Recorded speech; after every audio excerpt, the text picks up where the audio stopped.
A day in my life nga gisugod na pud ko sa akong pares nga magluto dami crispy pata. Indaghan man mig tiil, daghan gyud. Tulor man na kabuok. Naa sa ref, tira-tira pa na atong pagpaihaw na mo sa moang baboy nya wa na hurutanan ba, so amo ana lang gikonsumo. Ako ana lang tong gikuha, din ako ang gilaga aron mahumok kay ana man gyud ang pata, di ba? Ay katingala sa mong kaldero kung ingana ulit ako gihuwar mabiyak maslingan, pasalamat tanan tanong kay gipahuwam tanong. Ato ana lang produce ng kantaklob. Ang importante diha mahumok ng karne, maluto na siya. Kay ato ap na prituhon unya. Asus kakapuya ra ba aning prasiso ng crispy pata oy. Insa dihang sige na siya bukal diha, sige na siya siga diha, sige sa kog lingkod, sige sa kog bantayan ng daplin, pagtira bang inita.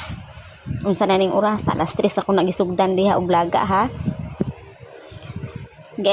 Gilaga ako na siya mga usa ka oras og tunga. Og kanana, nahumok na gyud siya finally. Sa sige na kog huwat dito sa gawas, sige na kog painit dito, perting initas kayo. Nahumok na gyud siya. In kani ako asa ning pabugnawon kay kinahanglan man gyud siya mabugnaw aron mo crispy sad taon kay kung ako anang prituhon largo basin dili mo crispy. So ako asa na siyang pabugnawon. So while ginapabugnaw ko na ako asa tong gikuha ang katungkay nga nakasugnod pa dito sa kaldero kay unya magprito pa ko, magamit pa ko ng kahoy basin mahurot unya wa na koy kasugnod diha.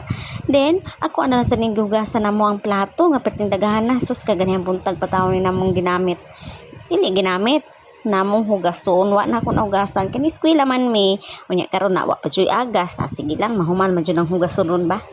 Pagkahuman ako diha og hugas, ako ana sang gitak ang ning pata. Alas 6 na jud taon sa gabi ini.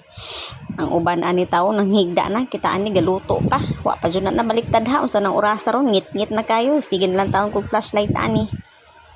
Ay. Tanawa ka? Oh, see? Zoom in, zoom out. Zoom in, zoom out. Ako ra taon usag ako taw ana des gawas. May rasabiya taon way ungo og padaulang ungo matigbasan gyud siya. Awag ka ngit-ngit na yung palibot. Ang uban alas 4 mangaon, kita taon alas 7 na. Wa pa na human. Di ba ngit-ngit na kayong palibot? Nya layo-layo pa jud mislingan. Maluto naman gyud ni kirgayan. Sige taon nagbali-bali tan-awa ka lapit naman gyud ni ba? Lapit naman gyud ni ba? Akong tiyan sus gahuwat na gyud ani. Lapit naman gyud na siya.